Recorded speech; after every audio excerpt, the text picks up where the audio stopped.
Sometimes, the greatest acts of kindness are the quietest ones. They don't make headlines. They don't ask for recognition. And they often happen in places the world rarely notices. This is a story about one such place. A small diner in rural Kansas. And one woman whose simple decision, to feed a hungry child without asking questions, changed lives in ways she never imagined. This is the story of Jenny Millers. Jenny Millers had worked at Rosie's Diner for almost 11 years. The diner sat just off a two-lane highway, surrounded by wheat fields and silence. It was the kind of place where the coffee was always refilled before you asked, and everyone knew your name, if you stayed long enough. Jenny was 42. She lived alone in a small rented house with creaky floors and a flickering porch light. Her days followed the same routine. Wake up before sunrise. Pull on her faded blue uniform. Tie her apron. And serve breakfast to farmers, truckers, and the occasional traveler passing through. She smiled when required. She listened when spoken to. But most days, no one really saw her. Loneliness has a way of settling quietly into a person's life, until it feels normal. One cold autumn morning, Jenny noticed someone new. A small boy, maybe 8 or 9, sat alone in the far booth near the window. He was thin. Too thin. He wore the same oversized hoodie every day, sleeves pulled over his hands. He never spoke. Never smiled. Just watched. Jenny approached with a menu, but the boy shook his head gently. "I'll just have water," he whispered. The way he said it, careful, almost apologetic, made something tighten in Jenny's chest. The next morning, he was there again. Same booth. Same quiet eyes. And again, only water. On the third morning, Jenny did something small, but deliberate. When she passed the kitchen, she picked up a plate of scrambled eggs and toast. She placed it in front of the boy. "Oh," she said lightly, "they made an extra order by mistake."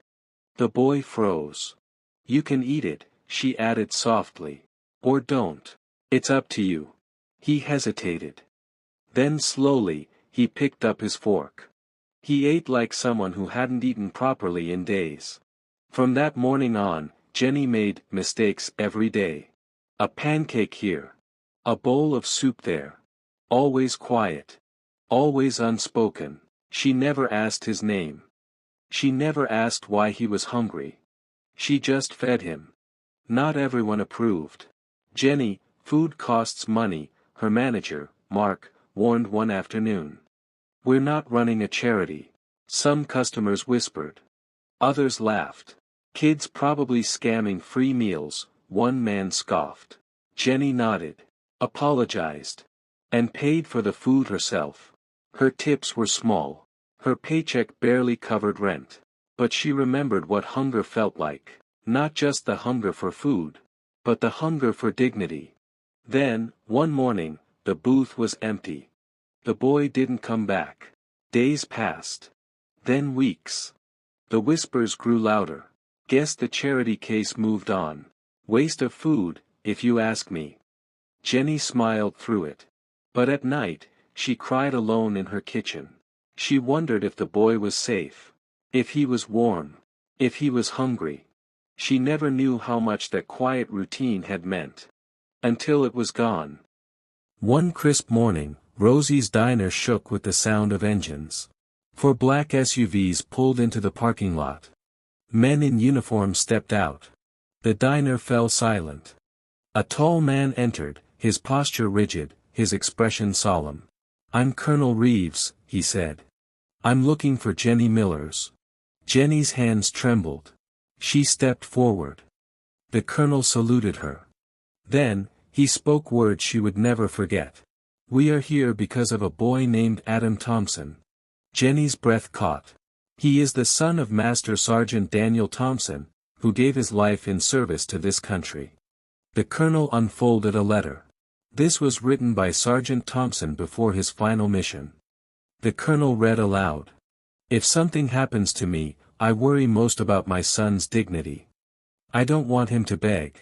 I don't want him to feel invisible. If someone feeds him without asking questions, They are honoring me. The room was silent. Tears streamed down Jenny's face. You fed him without asking why, the colonel said. You preserved the dignity of a soldier's son. He placed a challenge coin in her hand. A symbol of honor. Of gratitude. Of service recognized. Rosie's diner was never the same. A plaque now hangs near the window booth. Reserved for those who serve. Mark organized a fundraiser. The town showed up. Jenny still wears her apron. Still pours coffee. But now, when she smiles, it's different. Because she knows something the world often forgets. Sometimes, feeding a hungry child, without asking why they're hungry, is the greatest kindness of all. And kindness, when given quietly, has a way of echoing louder than we ever expect. One morning, the boy finally spoke more than a few words. My name's Adam, he said. Jenny smiled. I'm Jenny. He nodded, as if committing it to memory. He never said thank you. But he always looked back before leaving. And that was enough. Then Adam stopped coming. No warning. No goodbye. The booth remained empty. Mockery replaced concern. Jenny absorbed it all quietly. At home, she stared at the extra food she had packed. Now uneaten. Her heart ached with unanswered questions. The sound of engines shattered the routine. Four black SUVs rolled into the parking lot. Uniforms filled the diner.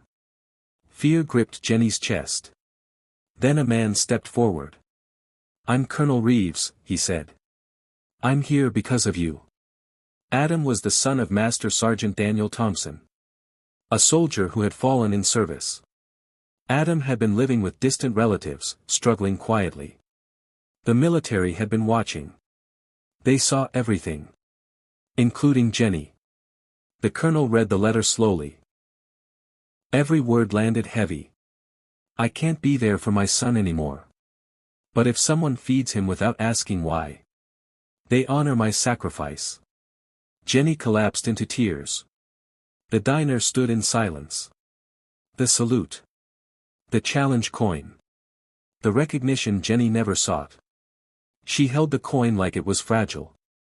Like it carried the weight of a nation's gratitude. Rosie's diner transformed. A plaque was mounted.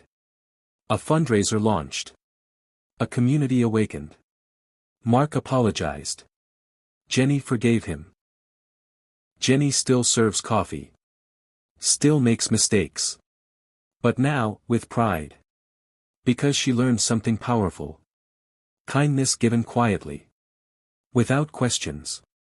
Without judgment. Can echo farther than we ever imagine.